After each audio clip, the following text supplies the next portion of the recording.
Bienvenue à tous, merci de nous rejoindre pour cette seconde table ronde organisée par l'ANAP, Regard croisé, retour d'expérience sur la crise du Covid-19. Cette seconde session sera consacrée aux soins critiques avec l'exemple cette fois-ci de l'Irlande. Là encore 45 minutes avec nos invités que je vais vous présenter dans quelques minutes. On se demandera maintenant encore comment, avec l'afflux massif de patients Covid, les différents acteurs de systèmes de santé ont dû rapidement augmenter leur capacité de prise en charge, repenser aussi les coopérations intra- et interhospitalières et interrégionales. Quel impact à moyen, à long terme, c'est ce qu'on va voir. Alors en Irlande, comme en Grande-Bretagne d'ailleurs, les systèmes de santé sont en grande tension financière et budgétaire. Il a donc fallu développer des solutions innovantes en matière d'organisation pour accompagner véritablement ces transformations sur une base très médicale. Ces transformations, eh bien, elles ont été imaginées et mises en place avec les cliniciens qui d'ailleurs pilotent ces systèmes. C'est le cas de Michael Power, qui est à la barre de ces programmes de transformation des soins critiques. Il faut savoir qu'en Irlande, les soignants sont très intégrés dans tous les processus, impliqués, voire même moteurs, véritablement. Alors, à partir de l'expérience des uns et des autres, on va partager les bonnes pratiques, pratiques nouvelles en matière de prise en charge et voir ce qui a pu se révéler utile à la lumière de la crise qu'on a connue, en valorisant évidemment les points d'appui propres à chaque pays, notamment celui de l'Irlande et sa maturité sur les systèmes d'information et des compétences mobilisables. Je suis donc ravie d'accueillir aujourd'hui à cette seconde table ronde Michael Power, chef de service à Beaumont Hospital à Dublin, clinicien, responsable du programme national des soins critiques, division des programmes de stratégie clinique. On va voir avec lui notamment quel est le nouveau modèle d'organisation de la filière au Beaumont Hospital, les systèmes qui fonctionnent, la place de la régulation nationale, la question aussi du renforcement des ressources médicales avec un focus également sur le hub and spoke que va nous détailler M. Power dans un instant. Avec nous également autour de cette table ronde le professeur Jean-Paul Mira, chef de service de médecine intensive réanimation à l'hôpital Cochin et président du Conseil national professionnel de médecine intensive réanimation CNP-MIR. Également avec nous, et je l'en remercie, le professeur Catherine Pogam, ancien chef de service anesthésie réanimation de l'hôpital Beaujon à Paris et directrice générale adjointe de l'APHP, Assistance publique des hôpitaux de Paris. Merci donc à tous les trois d'être là. Je précise, Monsieur Mira et Madame Mogam, que vous êtes tous deux, donc on l'a compris, dans deux sociétés de réanimation différentes. Vous vous intéressez depuis longtemps à ces questions d'organisation. On verra quel est votre propre retour d'expérience, le regard évidemment que vous portez sur cette crise, quelles conséquences selon vous en termes d'organisation des hôpitaux, des filières et évidemment de la gestion de l'accès en soins critiques. Je précise, et c'est important que si le temps nous le permet, comme pour la première table ronde, nous répondrons à quelques-unes des questions que vous nous avez envoyées, les internautes, et qu'on a listées. Voilà, ce sera en fin de table ronde. Je vous propose qu'on démarre tout de suite cette seconde table ronde avec le témoignage de Michael Power. Michael, tell us, what is your feedback on the COVID experience? How about the national ICU, the intensive care unit service delivery and organization structures and the functions that operated for COVID in your country, in Ireland? Thank you very much for the invitation to participate in this roundtable. I'm delighted to be here. In Ireland, a number of years ago, about 2010, we implemented the hub and spoke model of critical care service delivery.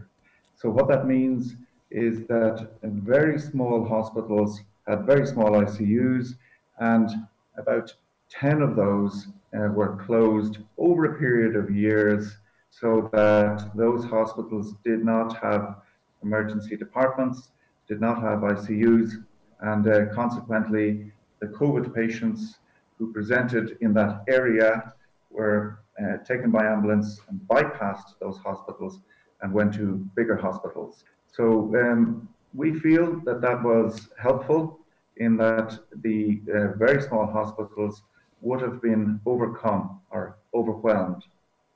And those patients then went to the larger hospitals.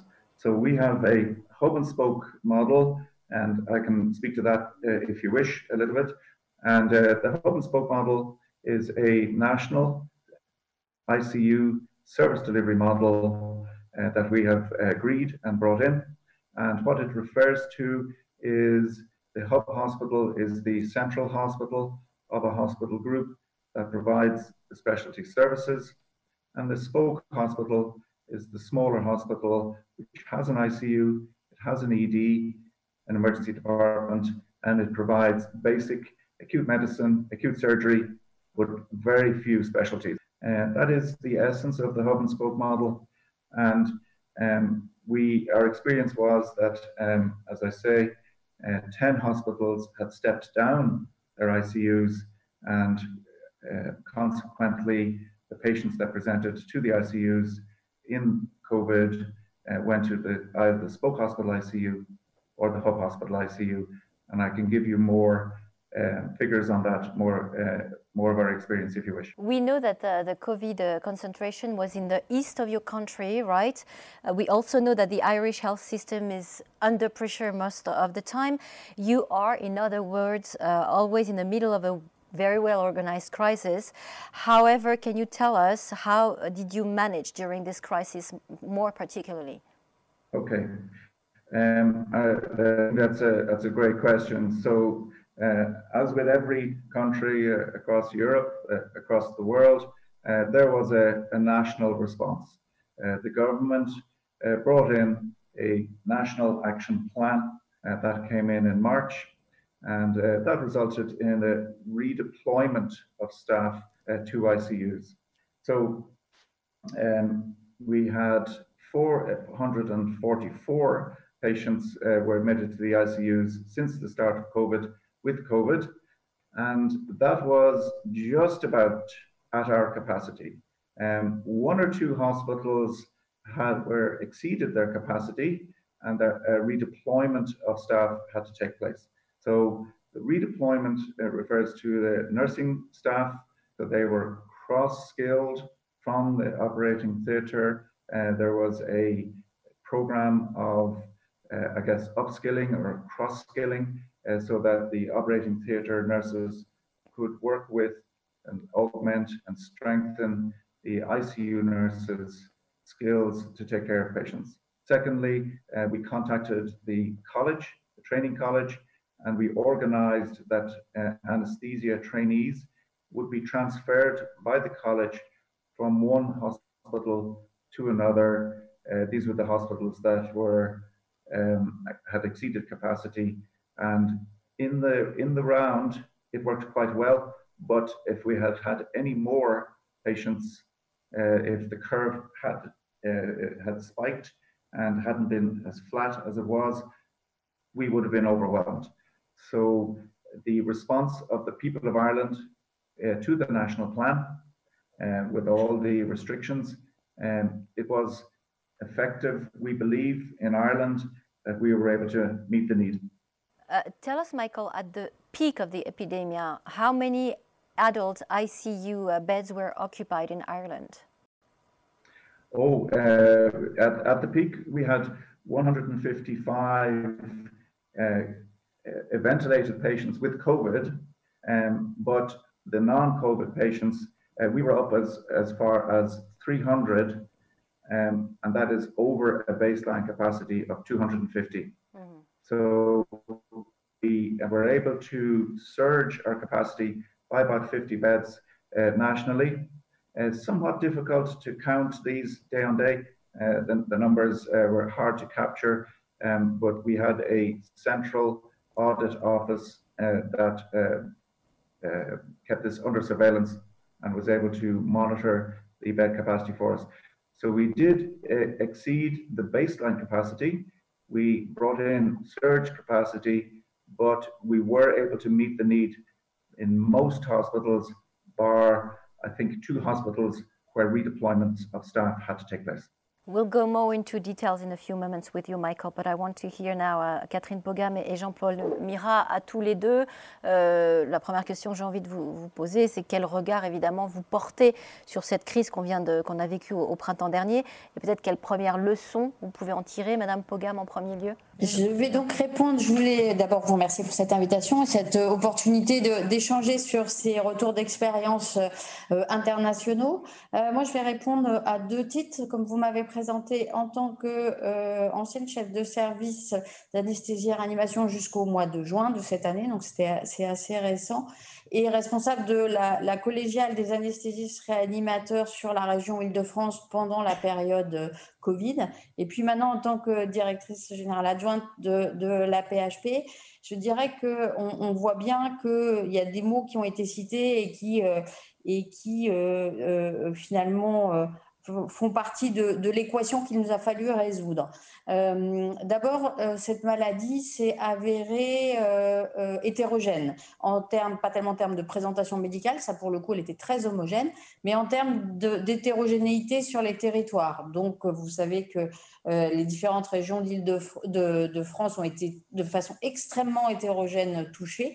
Et donc, clairement, la région du Grand Est et la région de l'Île-de-France ont été les plus touchées. À contrario, d'autres régions ont été très, très peu touchées. Ce qui veut dire qu'à un niveau régional, la mise en tension des soins critiques a été extrêmement variable. Tout le monde avait des plans de montée en charge, mais la mise en tension des soins critiques dans les faits ont été variables suivant les unités. Et j'ai entendu dans le témoignage précédent, effectivement, le fait que, par exemple, si j'ai bien compris, il y avait plus de patients à l'Est et qui ont éventuellement pu être transmis. Et il y avait aussi des échanges de personnel. De ce que j'ai compris aussi. J'ai entendu les renforts, et là où on a cherché les renforts au tenté, effectivement, les pistes ont été les mêmes, avec notamment les renforts étudiants, alors qui n'étaient pas mis en première ligne sur les soins critiques, mais effectivement qui étaient en renfort qui, eux, pouvaient être mobilisables pour les soins critiques. À titre d'exemple, pour la région Île-de-France, pour reprendre la question, on a de base, région Île-de-France, environ 500 lits de soins critiques. Sur ces 500 lits de soins critiques, au pic, on est remonté à 2100 lits de soins critiques au maximum de ce qu'on a fait, c'est-à-dire autour du 8 avril, ce qui fait qu'on a été obligé d'augmenter de façon de plus de 200% notre capacitaire sur la région Île-de-France. Donc là, et tout ça en 15 jours, 3 semaines. Donc évidemment, la notion de renfort paramédical était absolument majeure. Concernant la notion de recours et de proximité, effectivement, et de l'association avec les services d'urgence, eh bien, on a fait en sorte effectivement que, en fait, tout le monde a pris des malades, et on voit bien que la réponse est très variable en fonction du niveau de mise en charge et en fonction des plans de programmation. Il y a le niveau 1, on essaye de régionaliser, on ne met pas des patients partout. Le niveau 2 commence à monter en charge progressivement. Et l'autre point qui me semble important en réaction, c'est le maintien de la filière non-Covid. Il se trouve que pendant toute cette période-là, il y a eu premièrement, pour les besoins d'adaptation, une déprogrammation, clairement, des soins programmés non-Covid qui pouvaient l'être, et donc une réduction de la filière non-Covid réduit à toutes les urgences qui ne pouvaient pas être différées, et le maintien de la permanence des soins, l'activité de neurochirurgie, l'activité de cancéro parfaitement régulée. Et donc, on voit bien que c'est un des enjeux absolument majeurs. Et probablement pour une deuxième vague, c'est un enjeu majeur parce que ce qu'on a pu faire en mars-avril, c'est-à-dire on a vraiment des shutdowns sur l'activité programmée.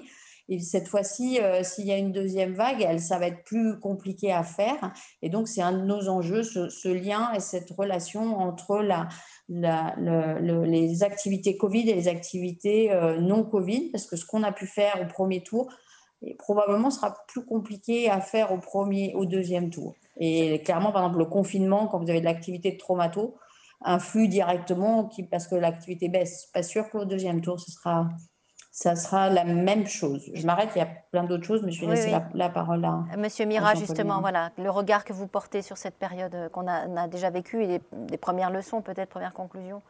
Oui, merci effectivement de cette invitation. En complément de ce qu'a dit le professeur Catherine Pogam, je veux dire qu'on a eu de la chance. Alors, je voudrais savoir ce qui se passe en Irlande, mais en France, il existe une grande hétérogénéité de l'offre de soins critiques entre les régions. Et le hasard a voulu que deux régions, le Grand Est et la région parisienne, qui ont été fortement affectées, étaient des régions, on va dire, les mieux pourvues en nombre de lits, puisqu'on est aux alentours de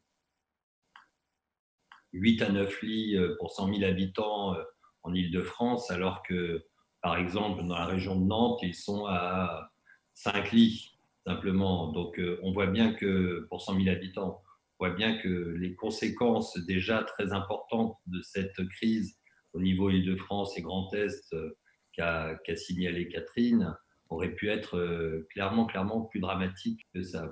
Catherine Pogam a une vision assez d'organisation régionale, puisque du fait de sa position au niveau de la collégiale, elle avait une vision de coordination. Moi, j'avais une vision plus locale.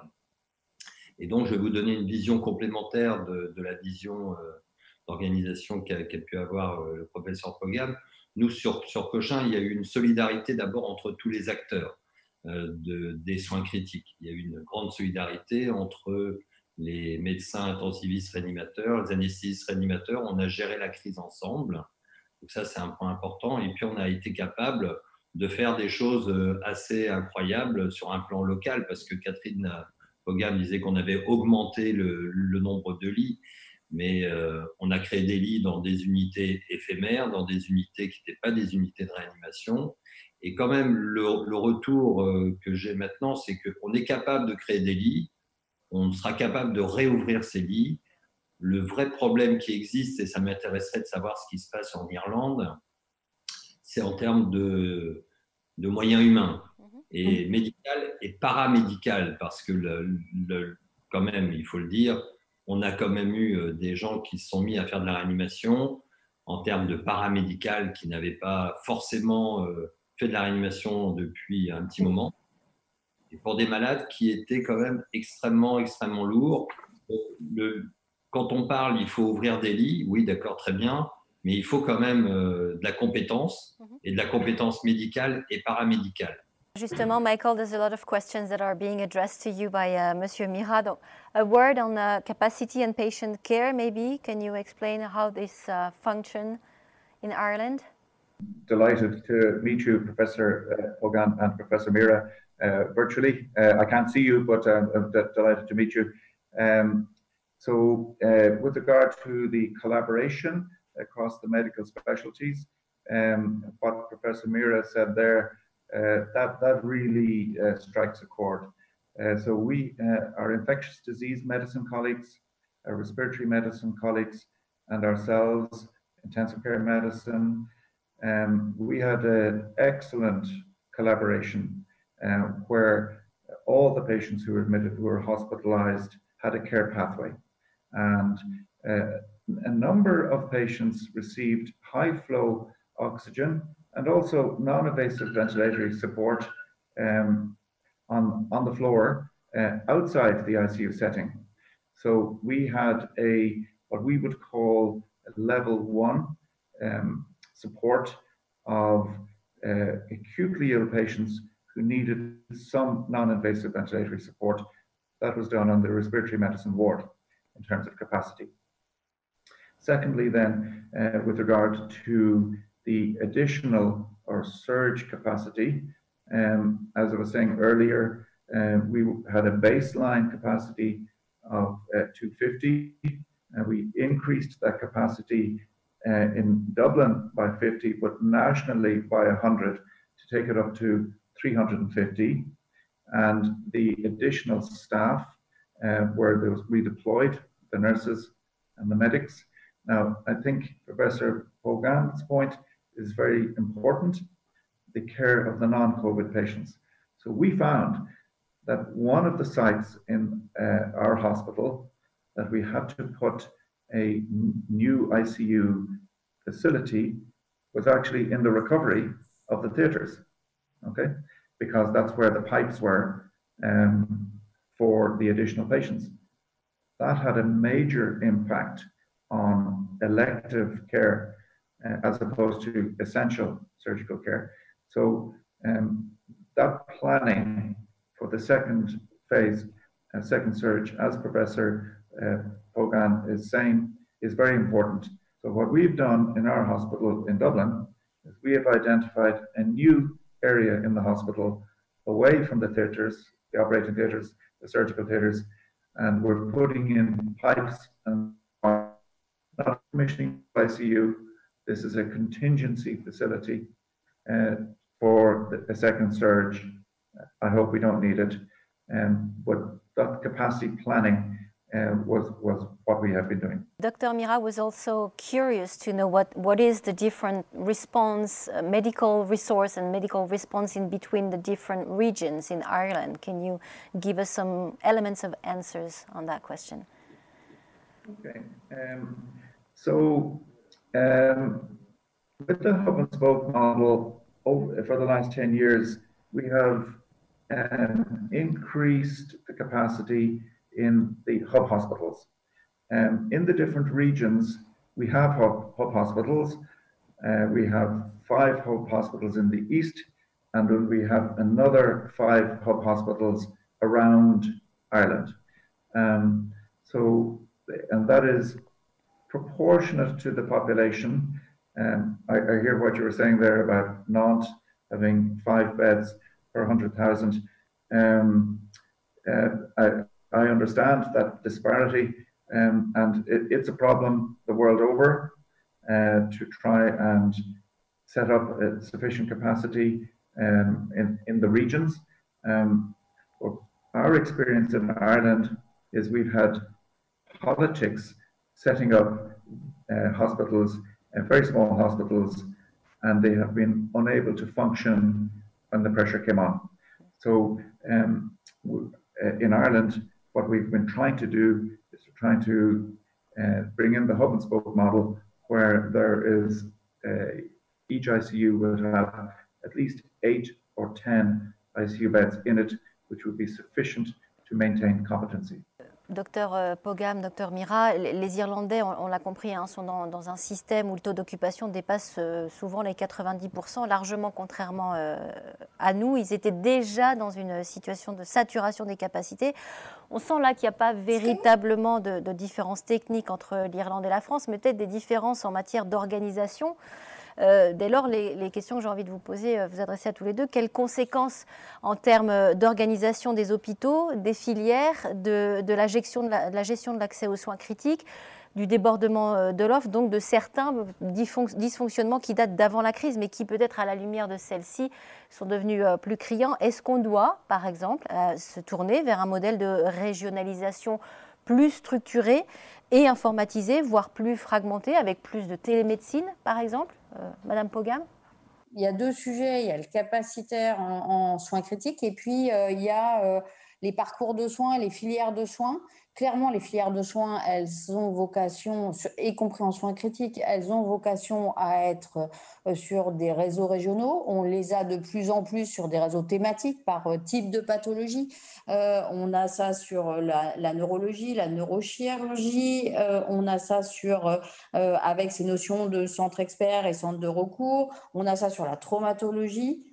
Aussi en soins critiques, on voit bien que par ailleurs cette organisation avec des centres de différents niveaux qui ont des compétences et des équipements chacun spécifique et avec un réseau ultra bien organisé, avec des vecteurs, avec des éléments de communication, avec effectivement des éléments numériques qui permettent d'améliorer la qualité de l'information au sein de ce réseau régional est un point clé. C'est en cours pour pas mal de pathologies, c'est déjà fait pour d'autres, certains sont en travail, et c'est probablement une piste importante. Je rebondis, je réinsiste sur une des clés de la qualité de ces organisations, c'est la qualité de nos réseaux. Vous parlez d'informatique, je dirais au plus sens large de numérisation, notre capacité qu'on a à faire circuler de l'info, que ça soit typiquement sur de la radiologie, mais aussi sur notre capacité à tenir régulièrement des échanges quotidiens entre des services référents, des services de proximité. Et donc là, il y a, en tout cas pour la France, un enjeu d'investissement financier, clairement, pour permettre une numérisation à la hauteur de ces enjeux d'organisation. Parce que si on fait circuler les patients et puis si on a cette organisation, mais qu'entre hôpitaux, on n'a pas les moyens de communiquer, on n'a pas la même biologie, on n'a pas les moyens de communiquer sur la radio, on n'a pas les moyens de faire des staffs ensemble, ça va vraiment être extrêmement difficile. Ce serait ma première réponse. Avant de donner la possibilité à Michael Power de répondre à votre question sur les enjeux de coopération public-privé, je voudrais qu'on entende le professeur Mira sur la question que j'ai posée sur la régionalisation plus structurée, voire informatisée. La régionalisation, elle semble effectivement indispensable. Malgré le confinement qu'on a eu, on a quand même extraordinairement communiqué. On a développé ce qu'on est en train de faire actuellement, c'est-à-dire des réunions virtuelles, et on a pu échanger quand même les informations parce qu'on s'est retrouvé avec une nouvelle pathologie, avec, il faut quand même le dire, un flou thérapeutique qui était entretenu par les médias et qui fait que plus personne ne savait comment traiter les patients. Il y avait une grande hétérogénéité à ce niveau-là, et donc les réunions qu'on organisait de façon virtuelle étaient très importantes. On a vécu un soutien interrégional parce que quand même, je ne sais pas si en Irlande, ils ont transféré des patients, mais nous, on a quand même transféré plus de 200 malades lourds en train, en avion, dans les régions moins touchées. Et donc ça a quand même permis de donner un petit souffle d'air qui a permis qu'on ne soit pas en surcapacité dramatique pour les patients. J'avoue que j'étais assez dubitatif sur ces transferts initialement. Et puis c'est vrai que quand on regarde avec le recul, ces 200, probablement Catherine Pogam connaît plus le chiffre, mais un peu plus de 200 patients transférés ont permis d'accepter l'augmentation constante de ces patients. Parce qu'une des grandes difficultés qui est, moi, quelque chose que j'ai réalisé à ce moment-là, c'est que ce n'était pas trop le nombre de patients qui arrivaient, certes, mais c'est des patients qui restaient très longtemps et avec une mortalité qui n'était pas si énorme que ça. Et donc, quand les lits sont pleins, quoi, vous voyez. Il y a des patients qui, normalement, restent dans nos unités 8-10 jours, restaient 3 semaines, ce qui fait que ces réanimations étaient bloquées.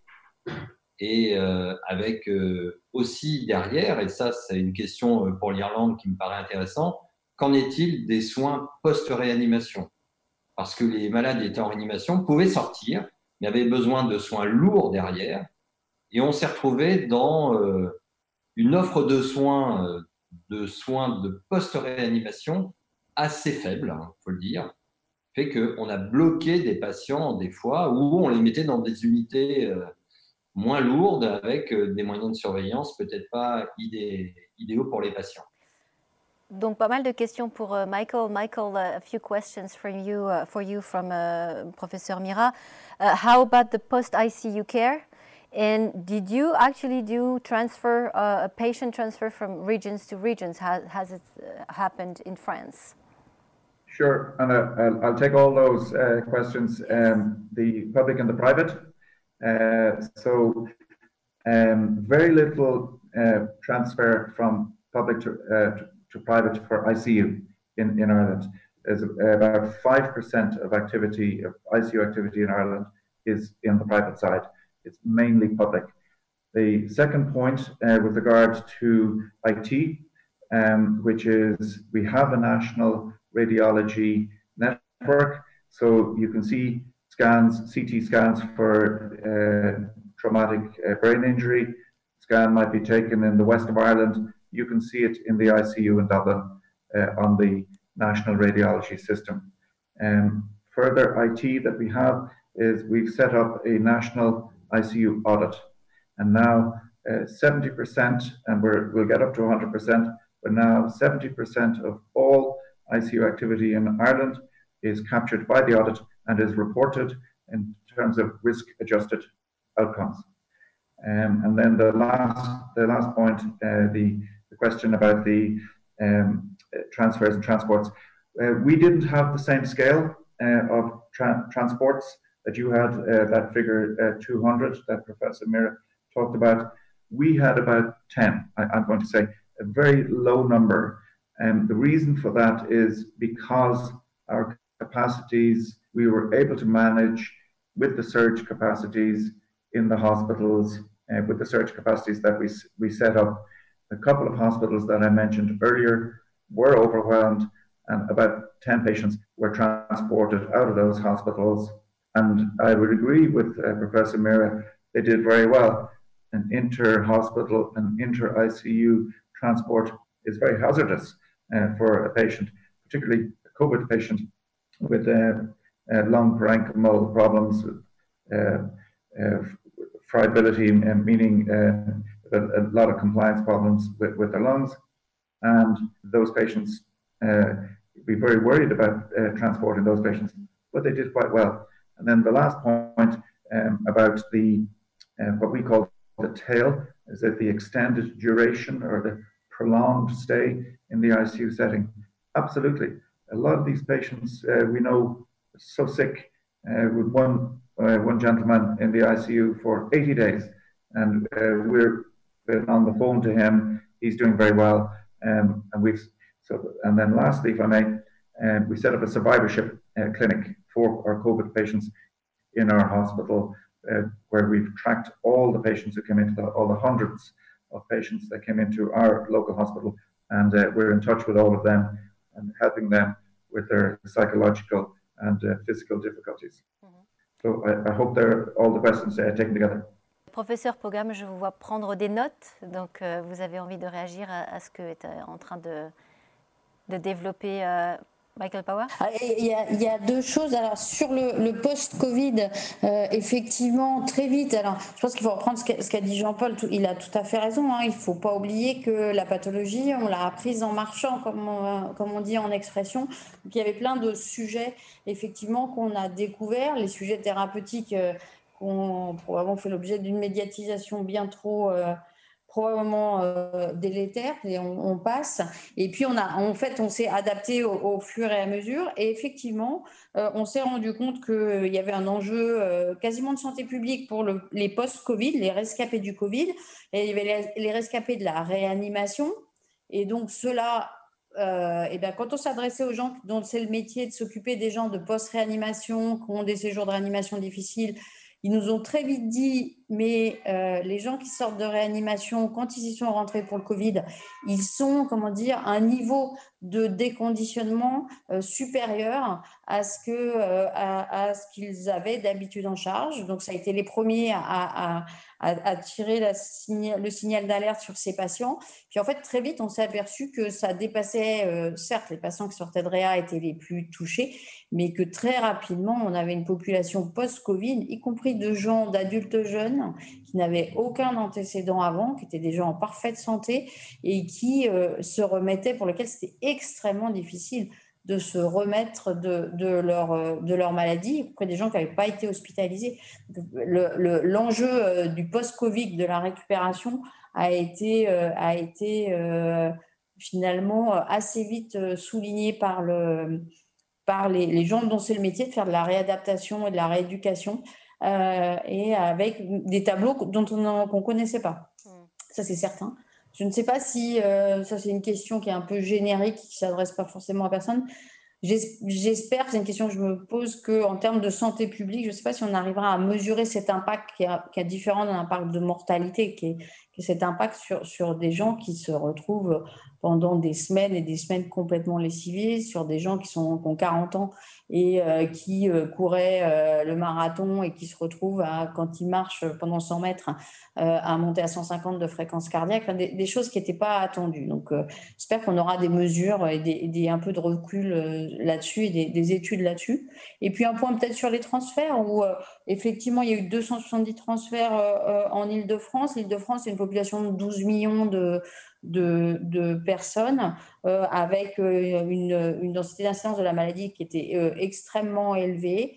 Certes, ce n'est pas anodin de mettre des patients graves dans des transports, il n'y a pas de doute. On a, et tout le monde les attend avec impatience, on a au moins 2 études, dont une qui est menée par le HSP, qui va essayer de faire le point justement sur ces transferts et sur qu'est-ce qu'il en est, sur quels ont été les problèmes associés à ces transferts et quels sont les bénéfices, en calculant les bénéfices au niveau individuel, mais aussi au niveau de la population, parce que clairement, comme a dit Jean-Paul, ils ont eu lieu sur la dernière semaine de mars, première semaine d'avril, et c'était la semaine où on était vraiment extrêmement plus que à flux tendu. Donc, je pense qu'ils ont aussi permis à d'autres gens de rentrer. Donc, en tout cas, l'évaluation est en cours et c'est un point qu'il faudra suivre parce que c'est un vrai sujet. Pour revenir précisément sur cette période de flux très tendu, professeur Mira, qu'est-ce qui, selon vous, pourrait être fait en amont pour prendre en charge les malades sans forcément qu'ils passent par l'hôpital finalement et qui contribuent donc à une mise en tension trop importante? Qu'est-ce qu'on aurait pu faire différemment finalement sur les soins de premier recours? Faire différemment, ça paraît compliqué parce qu'on découvrait la maladie. Actuellement, on est moins agressif sur la prise en charge des patients. Il y avait une peur collective, y compris médicale, qui faisait que les malades qui arrivaient en détresse respiratoire avec le Covid, on les intubait tout de suite pour pas qu'ils mettent du virus partout dans la chambre. C'était ce qu'on faisait. En tout cas, c'était les recommandations. Aujourd'hui, on se laisse beaucoup plus de temps. On sait qu'on peut se protéger. On sait qu'on peut mettre de l'oxygène aux malades. On sait qu'on peut en mettre d'autres techniques moins agressives. Et probablement que la diminution de l'agressivité thérapeutique sur les soutiens respiratoires fait que on aurait peut-être eu besoin de moins de lits de réanimation si on avait fait ça. C'est difficile à imaginer, mais avec l'expérience qu'on a actuellement et les prises en charge, parce qu'on a quelques Covid actuellement, on voit qu'il y a des malades qui passent comme ça et qui n'ont pas besoin de faire ça. Pour le reste, il y a eu quand même une découverte de la maladie, des protections nécessaires. Il faut quand même reconnaître qu'il n'y a pas eu des masques et toutes les protections nécessaires, non pas dans les services de réanimation, parce que nous, on vivait dans un luxe réel, mais les médecins généralistes, dans les EHPAD, il y a eu quand même du matériel qui a été fortement orienté vers les malades les plus graves, et on en a bénéficié, et on remercie les structures administratives qui nous ont permis de prendre en charge ces malades sans prendre trop de risques nous. Mais c'est vrai qu'au point de vue médecine générale, au point de vue plus en c'est difficile. Il nous reste à peu près 5 minutes de table ronde. On nous a déjà adressé des questions. Les internautes nous ont adressé des questions. Donc, je voudrais vous en formuler une à tous les trois. Est-ce qu'il y aura finalement une réorganisation des urgences et de l'accueil des soins, de l'accueil en soins critiques, pardon? That question is to me? Yes? Oui, it's a general question, yeah. Yes. Thank you. Just to pick up on a couple of points from what Professor Mira was saying there, the clinical practice did evolve. The aggressive word, certainly there was early intervention, and we learned to wait until the patients absolutely needed to be intubated rather than a very early intubation. So Professor Mir is absolutely right. I noticed an evolution of clinical practice towards perhaps a more gentle approach. Secondly, with regard to the point about transport, we have an inter-ICU transport service, which is available 7 days a week. And that is alongside the ambulance service, which of course takes time-critical transfers. But your question with regard to building the critical care capacity in Ireland and building the structure of that, yes, the intention is that we would use the hub and spoke model to further develop the central ICUs where the specialty services are located. We have brought that to government. Government are interested in that. Professor Mira is absolutely right. The administrators have been very helpful here and have been listening. And we have got as far as the National Public Health Emergency Team. The Critical Care Programme was invited on that as a membership of that. And so the clinical voice is now at government. And we're hopeful that there will be a development of critical care services nationally in terms of capacity and also in terms of facilities, new builds. So you're absolutely right. The administrators have been very helpful here. Professeur Mira, professeur Pogam, même question. Y aura-t-il une réorganisation des urgences et de l'accueil en soins critiques? Professeur Pogam. Une réorganisation des urgences, il y a déjà un énorme travail autour de l'organisation des urgences. En fait, sur l'organisation des urgences et soins critiques, ça questionne en amont, parce qu'il y avait une question aussi sur le domicile et les acteurs du domicile. Et en fait, c'est un travail... donc, il y a à l'aune de la crise et comment notre système est résilient face à cette crise d'ampleur inédite et exceptionnelle. Et puis, il y a ce qu'on vit au quotidien. Et dans ce qu'on vit au quotidien, en tout cas pour la France, il y a un vrai sujet autour d'essayer de rééquilibrer un petit peu le recours aux urgences. Alors, c'est pas tout à fait les soins critiques. Personne va parler du bien fondé du recours aux soins critiques, mais de rééquilibrer le recours aux urgences, justement en renforçant les acteurs du domicile, parce que et des acteurs de la ville, au sens plus peut-être que domicile, les acteurs de la ville et la qualité de nos interactions hôpital-ville, qui sont pas un vain mot, c'est pas que des mots d'organisation. Je crois que c'est vraiment la clé pour nos organisations à venir.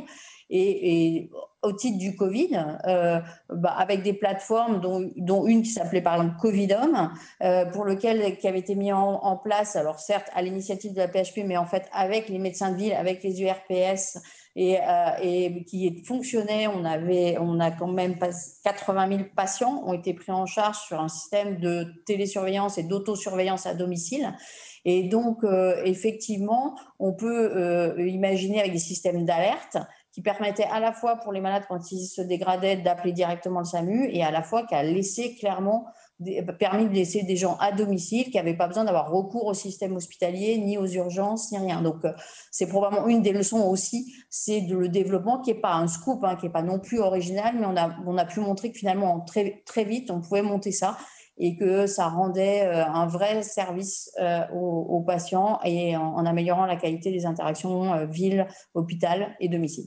Professeur Mira, renforcer les acteurs du domicile et de la ville, c'est la clé. Et puis, on n'en a pas beaucoup parlé, mais quid du rôle du médecin référent dans les soins primaires, puis soins de suite?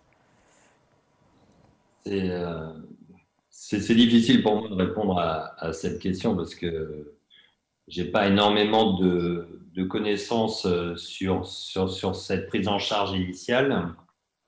Mais c'est vrai qu'on s'est retrouvé avec des patients qui étaient... il ne faut pas l'oublier, en confinement. Et quand ils avaient des signes, ils étaient plutôt à aller voir l'hôpital ou à appeler le SAMU. Parce qu'ils avaient aussi très peur d'aller voir leur médecin traitant et de se retrouver dans une salle d'attente avec d'autres patients potentiellement Covid. Il faut se remettre quand même dans ce moment très, très particulier quand même qu'on a vécu, et où les rues étaient désertes et où les gens restaient chez eux, sont venus tardivement. Moi, je crois beaucoup plus au développement de la télémédecine, de la télésurveillance, avec des liens certains avec les médecins traitants qui ont fait un travail formidable de réadressement, pour adresser les patients aux urgences. Mais aujourd'hui, on pourrait certainement, avec la connaissance de la maladie qu'on n'avait pas il y a quelques mois, pouvoir mieux cibler les malades qui peuvent rester à domicile. Ça, je crois que, clairement, sur le sur la deuxième vague ou les conséquences, les deux conseils nationaux professionnels, MIR et anesthésie-réanimation, médecine périopératoire, travaillent de concert. On a fait des propositions, on a fait une plateforme commune qu'on a soumise à la DGOS pour essayer de prévenir au mieux cette deuxième vague. qu'on ne soit pas surpris par les besoins en termes de matériel, qu'on ne soit pas surpris par les besoins en termes de personnel. Donc, on a fait 10 propositions communes et je crois que la DGOS est en train de travailler dessus pour ces 10 points importants. Le temps passe vite en votre compagnie, on arrive quasiment au terme de cette table ronde. Michael, je me tourne vers vous. Maybe a last word of conclusion. What is the current situation in Ireland as we speak? Okay, so right now we're in coming into a second but much smaller surge.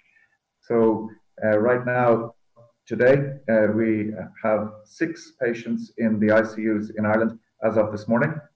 And at the top, and during the first surge, it was 155 at the peak. So we've come right down. However, there are signs the economy is switching back on. The schools went back this week. We've just finished the holiday seasons. The hospitality industry is trying to get started again.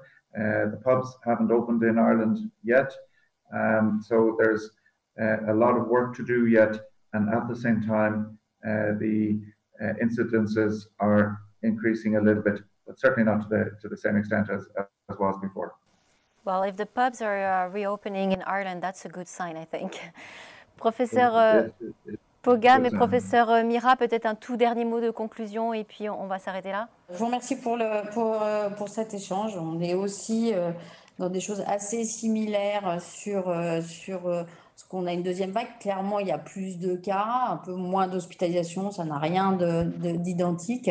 Pour autant, on a quand même une augmentation exceptionnelle des admissions en réanimation. Donc, on est très vigilant et on essaie d'être concentré sur ce qu'on peut faire pour garder le contrôle en amont, pour essayer de garder effectivement avec la perspective des rentrées de tout le monde, de garder le contrôle et rester sur ce niveau-là et de ne pas se retrouver dans une deuxième vague qui serait à la hauteur de la première, ce qui n'est pas le cas aujourd'hui, mais je pense qu'on doit être extrêmement vigilant sur toutes les mesures nécessaires pour garder le contrôle sans reconfiner par ailleurs, puisque ça serait quand même extrêmement compliqué. Professeur Mira, prudence et vigilance sont de mise?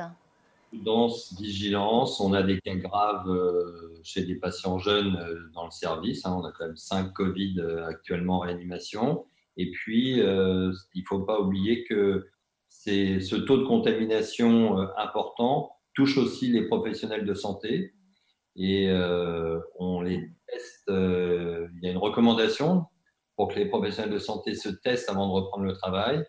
On a plusieurs infirmières qui sont positives, et donc qui reviennent de vacances, qui sont assez peu symptomatiques, mais qui ne peuvent pas reprendre le travail. Donc, si on a fallu augmenter les capacités actuellement, je crois qu'il faut faire très, très, très attention, vraiment respecter les mesures barrières, même si ça ennuie tout le monde, soyons en clair, mais c'est quand même essentiel parce que si jamais ça devait réaugmenter, il faut quand même qu'il y ait des bras pour prendre en charge les malades, et aujourd'hui on aurait, je pense, quelques soucis, en tout cas dans mon unité. Merci, on a bien compris vos messages les uns et les autres. Merci infiniment de vous être connectés pour cette table ronde. Merci pour la grande qualité de vos réponses. Merci à vous qui nous avez suivis. Excellente journée, excellente rentrée à tous. À bientôt.